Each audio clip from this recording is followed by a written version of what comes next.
কেন্দ্র বাতিলের দাবিতে চট্টগ্রামে বিক্ষোভ করছে এখানকার মাদ্রাসার যে সকল শিক্ষার্থী এবং শিক্ষক রয়েছেন তারা। আমরা দেখতে পাচ্ছি চট্টগ্রামের ষোলকবহর আল জামিয়াতুল মাদ্রাসা মাদানিয়া যে ষোলকবহর মাদ্রাসাটি রয়েছে সেখানে সম্ভাব্য ভোট কেন্দ্রের তালিকার মধ্যে পড়তে পারে এমনটা তারা বলছেন, এবং সেই ভোট কেন্দ্র বাতিলের দাবিতেই তারা চট্টগ্রামের যে ষোলকবহর একেবারে প্রধান সড়কে তারা আজকে বিক্ষোভ করছেন এবং মানববন্ধন কর্মসূচি করছেন।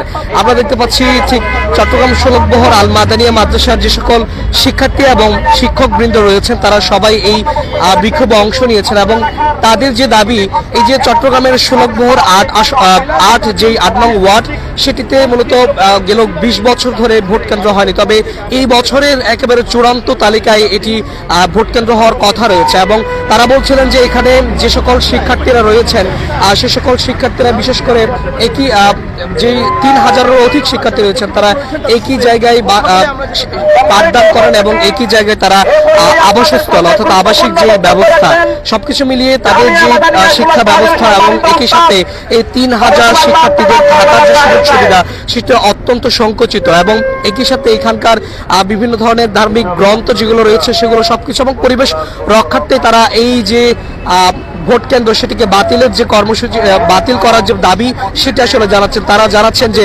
যদি বাতিল করা না হয় সেক্ষেত্রে বিভিন্ন অনাকাঙ্ক্ষিত ঘটনা ঘটতে পারে। আমরা একটু তাদের সাথে কথা বলতে চাই। একটু জানাবেন যে আজকে কি দাবি নিয়ে আসলে আপনারা এই মানববন্ধন করছেন? এইখানে আমরা না হোক এই জন্য মানববন্ধন করতেছি। আমাদের এখানে সব আবাসিক ছোট এই ৩-৪ তলা গরিব ছাত্ররা আছে, এই জন্য আমাদের এখানে ভোট কেন্দ্রের কোনো সুযোগ নাই, চেয়ার টেবিলে নেই, এবং আমরা নিশ্চিতভাবে যেখানে পড়ি ওখানে থাকে, ওখানে খাওয়া দাওয়া করে। আলি যখন শিক্ষা ভবন আমাদের কাছে নাই, এই জন্য আমরা অনুরোধ করছি তাদের কাছে, তারা আমাদের অনুরোধটা রক্ষা করে নাই এবং অসম্মতিতে তারা আমাদেরকে বোর্ড সেন্টারটা সাবাই দিচ্ছে। ওই জন্য আমরা আজকে মানববন্ধন করতেছি। আমরা অনুরোধ করছি সরকারকে, মাননীয় সরকার অনুরোধ করছি অন্য একটা জায়গা নির্বাচন সেন্টার করুক, আমরা এটা চাই। আমরা আরো কয়েকজনের সাথে একটু কথা বলতে চাই। আচ্ছা, একটু বলবেন কি যে কি কারণেই মূলত আপনারা এই যে দাবি তুলছেন, কি কারণগুলো রয়েছে? আমি প্রথমত এখানকার ভোটার, তারপরে হচ্ছে এই মাদ্রাসাটা একটি আবাসিক প্রতিষ্ঠান, একটি বড় প্রতিষ্ঠান চট্টগ্রামের মধ্যে। এখানে যে পরিমাণ শিক্ষার্থী আছে সে পরিমাণ অ্যাকোমোডেশন, এখানকার যে আবাসন ব্যবস্থা সেটি নেই।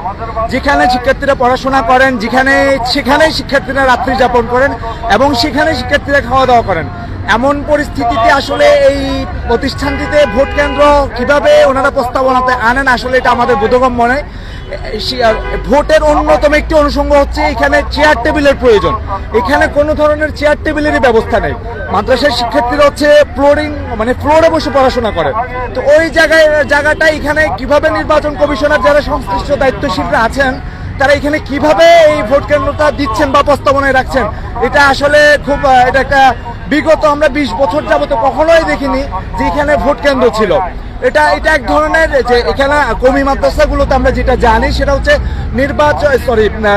রমজানের আগেই তাদের বার্ষিক পরীক্ষা হয়, তাদের রমজান টু রমজান শিক্ষাবর্ষ হয়। এর পর্যায়ে আমাদের যে আগামী জাতীয় সংসদ নির্বাচন ত্রয়োদশ সেটি হচ্ছে আমাদের নির্বাচনের আগে। তার মানে হচ্ছে তখন কমি মাদ্রাসাগুলোর পরীক্ষা চলবে, বার্ষিক পরীক্ষা। নির্বাচনকালীন হয়তো শিক্ষা প্রতিষ্ঠানের পড়াশোনার কার্যক্রম বন্ধ থাকবে বা ক্লাসের কার্যক্রম বন্ধ থাকবে, কিন্তু শিক্ষার্থীদের যে বার্ষিক পরীক্ষার প্রস্তুতি সেটি তো শিক্ষার্থীদের গ্রহণ করতে হবে। এমতো পরিস্থিতিতে আমরা নির্বাচন কমিশনার বরাবর আমাদের যারা মাদ্রাসা কর্তৃপক্ষ আছেন তারা বিভিন্ন রকমের আনুষ্ঠানিকভাবে জানিয়েছেন যেন এখানে মাদ্রাসা থেকে যেন নির্বাচনের যে ভোট কেন্দ্রটি সেটি সরিয়ে দেওয়া হয়। এখানে আশপাশে অনেকগুলো শিক্ষা প্রতিষ্ঠান আছে, সেখানে যেন হস্তান্তর করা হয়।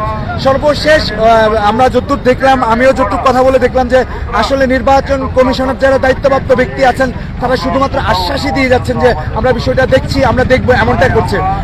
আজকে এজন্যই যে এখানকার যে হাজার হাজার শিক্ষার্থী তারা আজকে মানববন্ধনে একত্রিত হয়েছে যে আসলে যে মাদ্রাসা এখানে আমরা দেখতে পাচ্ছি ছোট থেকে একেবারে বিভিন্ন ধরনের শিক্ষার্থীরা আছে। এবং কি আরেকটা বিষয় দুঃখজনক হচ্ছে ৬৪ জেলার শিক্ষার্থীরা কিন্তু এখানে পড়াশোনা করে, ৬৪ জেলা থেকে এখানে পড়াশোনা করতে আসেন। এখানে সম্পূর্ণ ২,৫০০